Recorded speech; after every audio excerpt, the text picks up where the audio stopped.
Hello, Packers Blitz fans.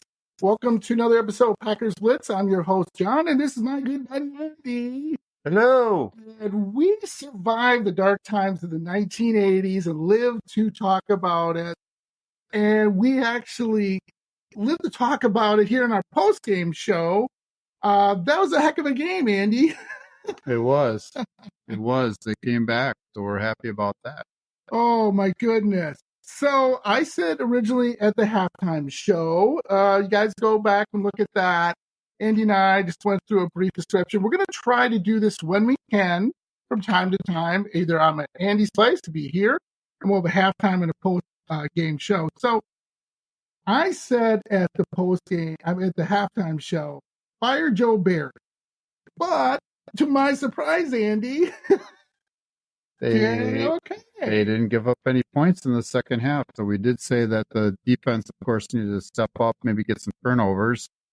But they did step up. Yeah. Yes. And remember, David Bakhtiari, Aaron Jones, Elton Jenkins, Christian Watson, Jair Alexander, two starting offensive linemen, starting corner, starting running back, and kind of the starter. By the way, I just want to do something really quick. Well, that and Carrington Valentine went out as well during the game. Devondre King. Yeah, I was out before halftime. Right. Yeah. So, Andy has a message to Christian Watson. Christian Watson, if you're listening to this, what should he do about his hamstring? Like, what are we going to do? I have no idea, but we really need him back. We do need him back. He's been out 3 games now. Hasn't even played it down. Yeah. So he needs a specialist, whoever in that field. Maybe he needs to go to Germany. Usually I hear this. Go to Germany. Go to Germany. I think the late, great Kobe Bryant used to go there quite a bit for therapy on his knee and Achilles and everything else that he had going on. So I'm going to do my little recap. Andy, chime in or whatever you'd like to say. Please interrupt me. Because this game was, if you said we're down 17-0 at half, we have done nothing offense. Our defense, although gave up, remember, 10 points, people. 10 points. So they played pretty well. So the fire Joe Barry comment, I still say to fire Joe Barry. But the main thing was that in the second half, does that look familiar, Andy? I wonder what team against another poor team against the Falcons. Oh, that was us. Right? Yeah. It was the duplicate game. Now, again, Carr went out. He got hurt. But still, at that time, they were doing, I don't know if they would have scored another 17 points, maybe another.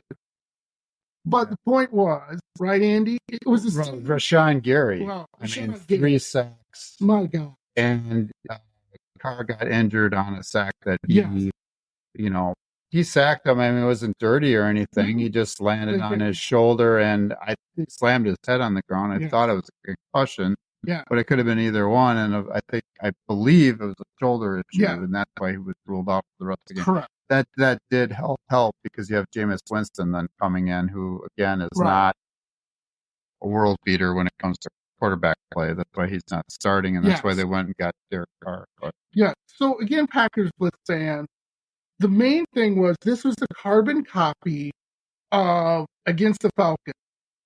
They could do nothing the same in the second half. They could not bring any points. And Andy and I will get into Packers players of the game. But it was the same exact thing. The Saints just couldn't find a way to get points. And so it would the time of possession was crucial too. You had Green Bay had 32 and a half minutes of time of possession, so we led in that. Whereas with the Atlanta Falcons, we did not. No. They had a lot more plays. We had actually more plays than New Orleans had. So that was the turnaround for us that we were able to have the time of possession. And and stay on the field, I guess is probably the best thing to say about that. Right. So New Orleans only had 27 and a half minutes of time of possession. That was crucial. We kind of cleaned up our act on the penalties, and so we ended up with still 11 for 90 yards, but I think at halftime, we had 6. Yeah. So a little bit better, not much in the second half, but a little bit better.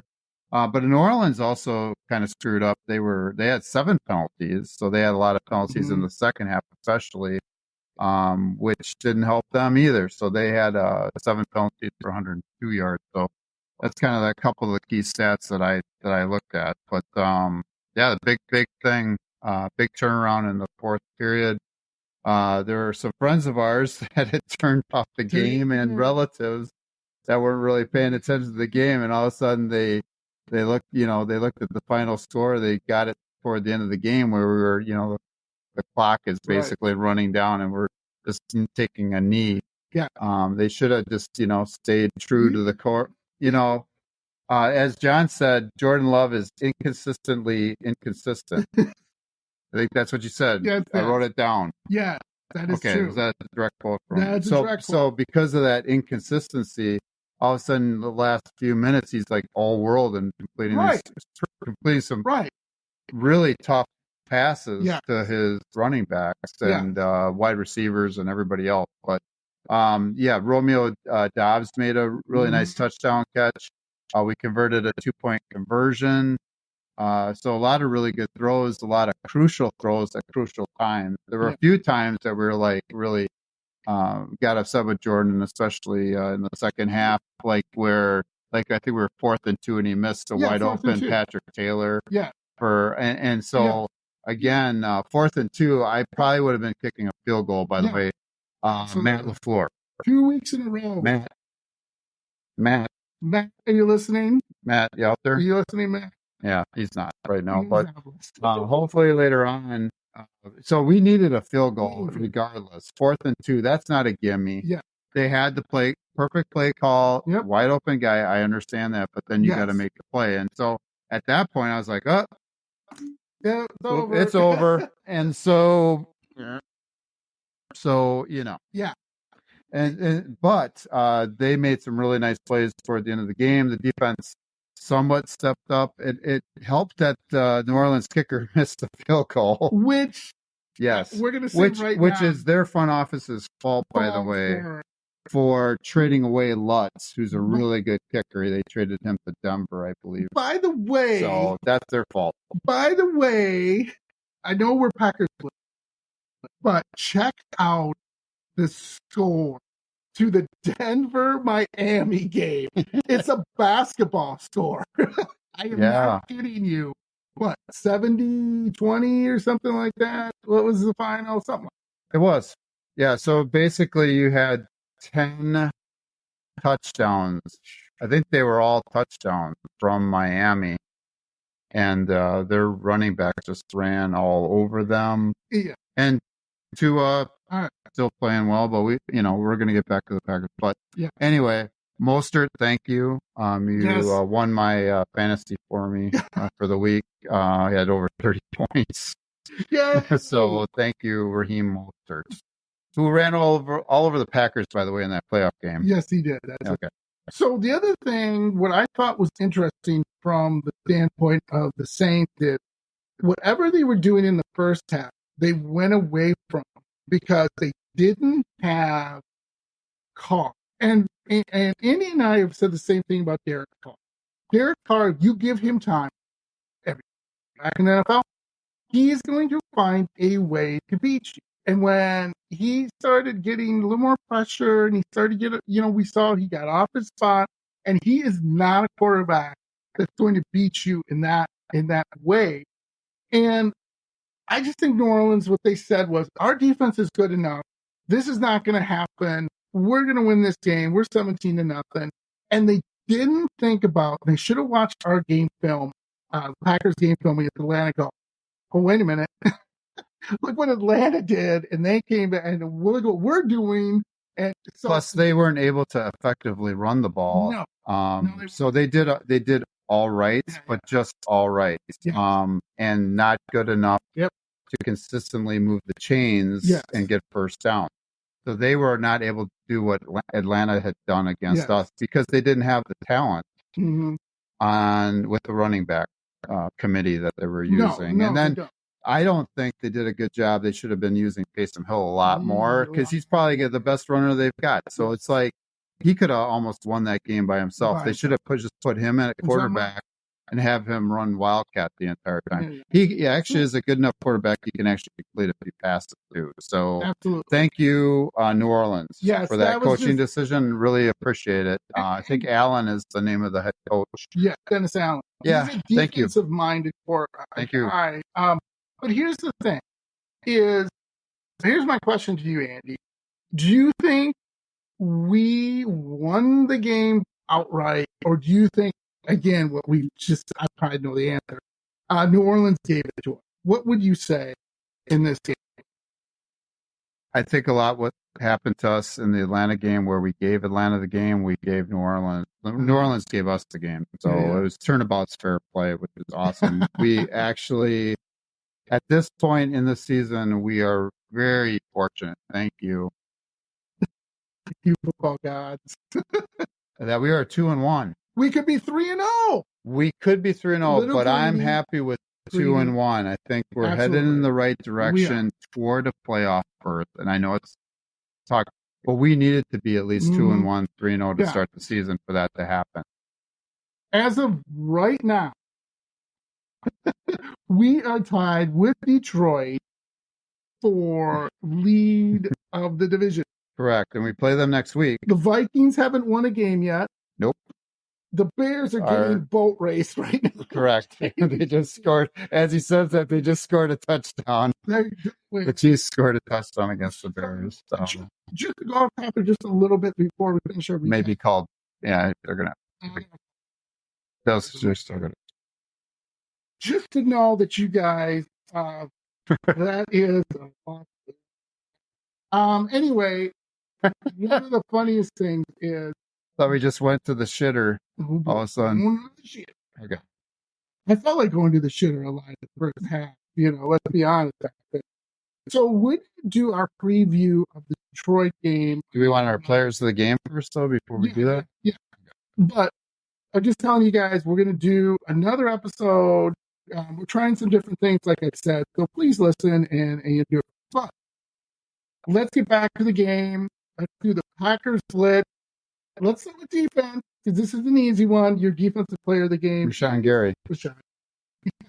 Yeah, he's all world. Woo. He just was really, really, really good. And there's some honorable mentions, too. I want to say O.J. McDuffie played really well coming in and trying to replace Devondre Campbell. So he had quite a few tackles. I believe he had at least 6 tackles. So thank you. OJ played pretty well, and so that helped matters a little bit. So, but he was not the Packers' player of the game. Would have been Rashun Gary, but a shout out to him. We had some contributors, definitely. Rudy made a few key plays. The one pass he broke up to, I think it was Olave, right down at like about the 10-yard line. Olave was wide open, and thank you, Derek Carr, for not completing that.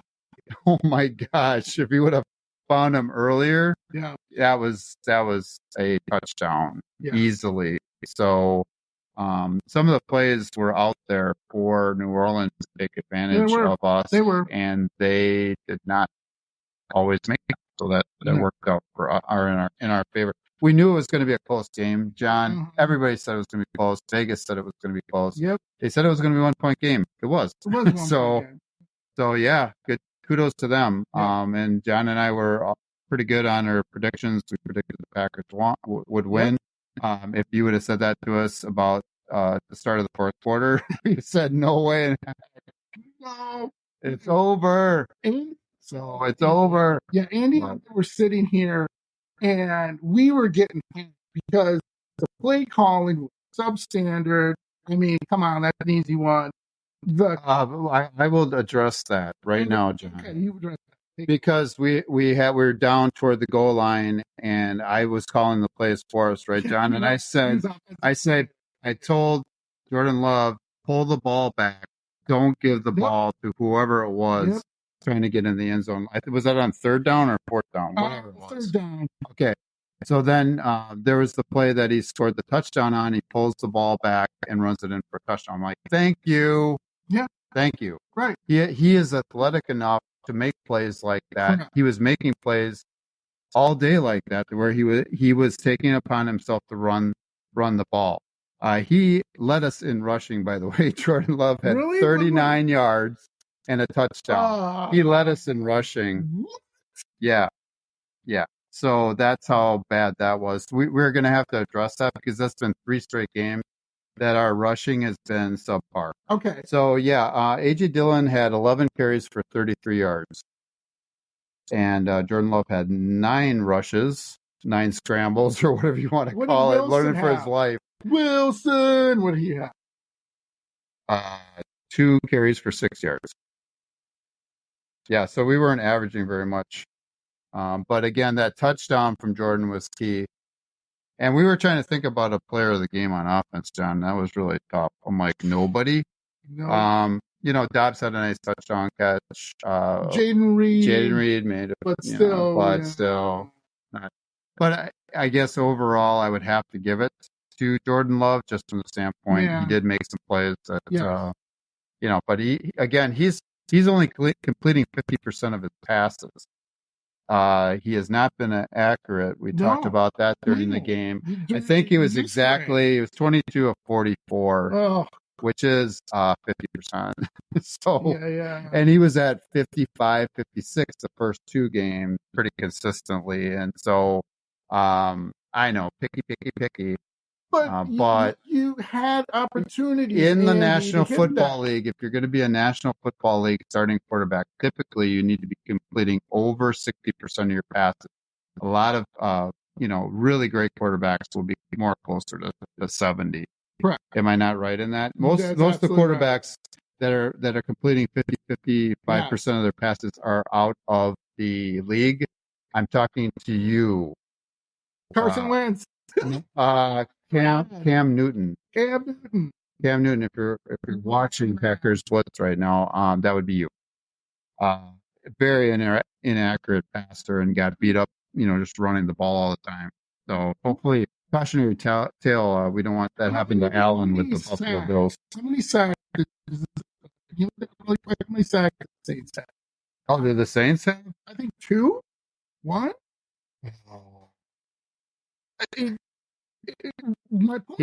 Jordan Love got sacked once. Okay, sacked once, and we sacked their quarterbacks 4 times. 3 of those was Rashun Gary. So our offense, difference maker, like we said, John. Yeah, great game, Rashun. Yeah. Hopefully you hear that. So I might say our offense deserves the game ball. Actually, maybe our offensive line deserves the offense because 2 all-pro starters were off that line and they allowed 1 sack. What do you think? No, I'm overselling it. They weren't good on the run blocking. No, they weren't. And too many penalties from our offensive line. A lot. So jumping offside, the illegal motion I didn't get. What was with the illegal motion near at home? Okay. Oh yeah, false start penalties. why I'm on this subject about it's pretty low, and I don't know. I didn't hear you're at home. You don't. Yeah, that was happening right away. Why I'm on this subject? Jonathan Taylor people? Anybody biting? Anybody? We biting for Jonathan Taylor yet? What do you think? No? I think you said only if A.J. Dillon's included in the trade, and they aren't going to trade for him. But Aaron Jones, let's say Aaron Jones is gone for the year. Now are we trading? Oh yeah. Yeah. We got to solve that side of that part of the offensive team. What we're showing with, not to pick on Christian Watson, but I'm going to pick. What we're showing is, remembering the trade Andy brought up here in previous episodes, was the Colts wanted first rounder, A.J. Dillon, Christian Watson. And Andy and I were like, go screw yourself. I'm not making that trade. No.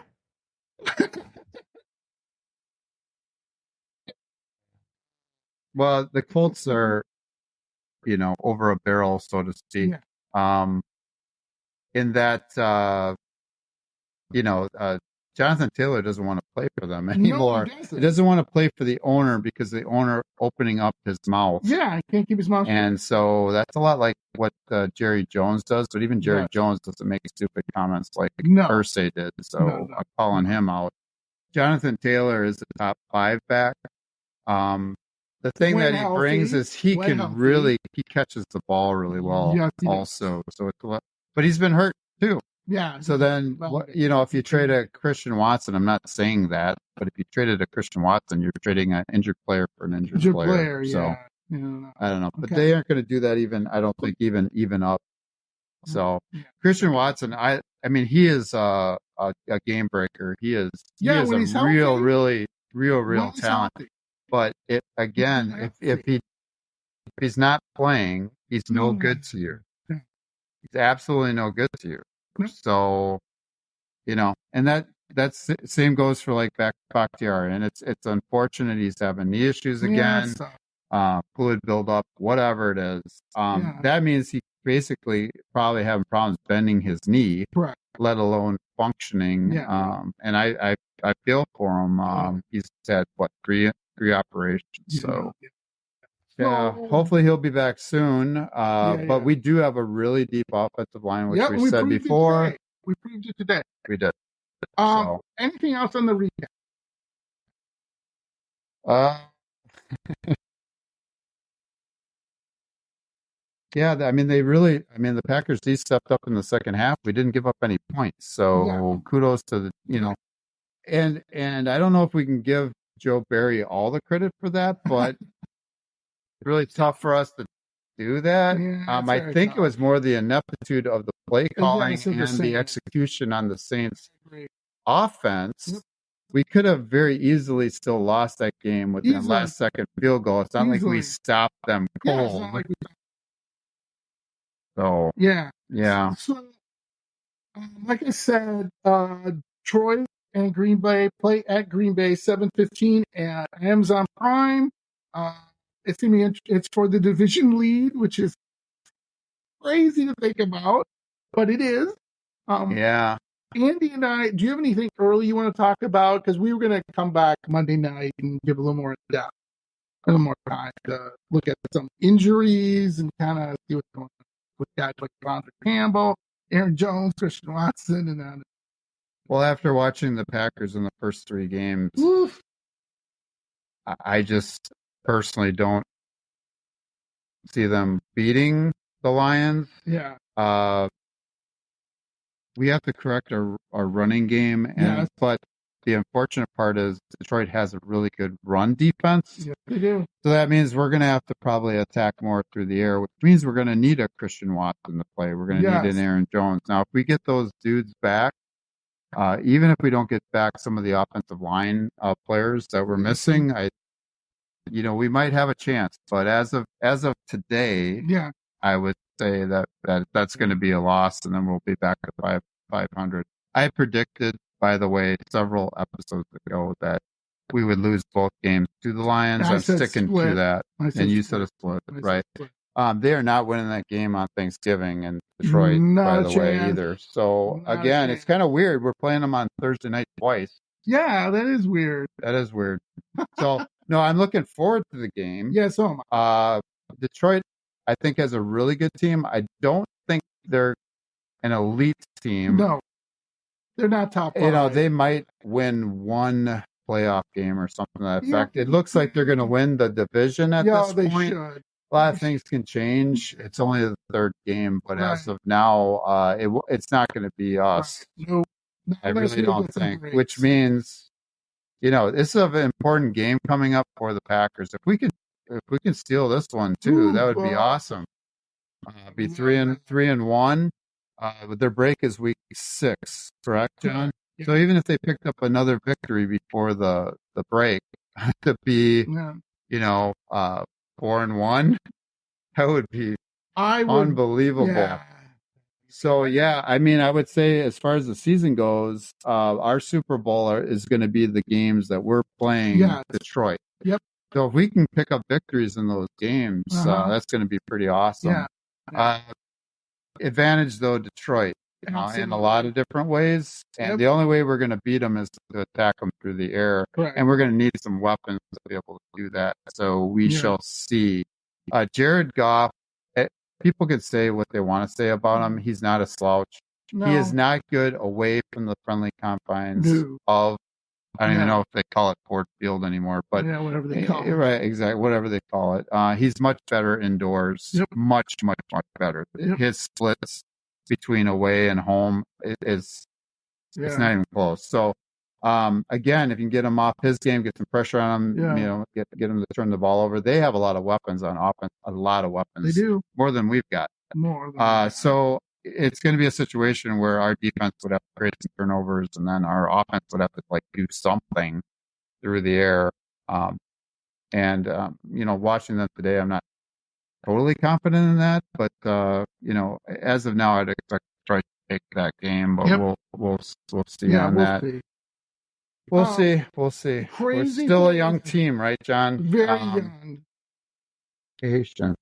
Rich Shermer. So that's patience, everybody. Unless you want to add anything else, Andy, I'll wrap this bad boy up. No, that's pretty much it. It was a win. A win is a win. 18-17. We will take anything right now. Yep.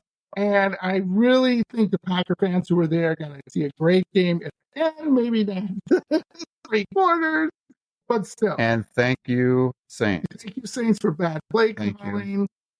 Thank you, Rashun Gary.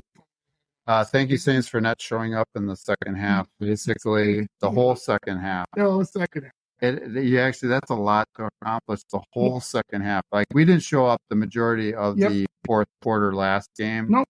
They didn't show up the whole second half, so especially the offense. So thank you again for that. Thank you again. Thank you, Packers defense, for showing up and at least big goose egg for New Orleans in the second half.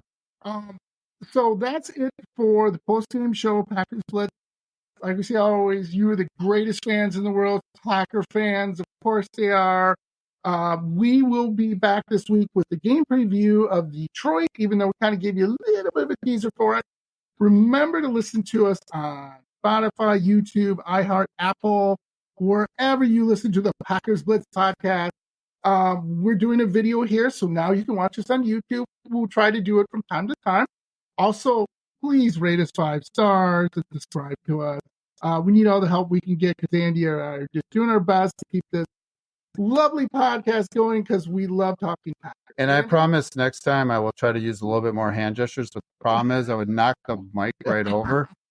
So I was trying not to do. I was like, John, you're really really using the hand gesture. Well, okay. Right. So anyway, go Pack. Go Pack, go. And we'll talk to you later. Peace out.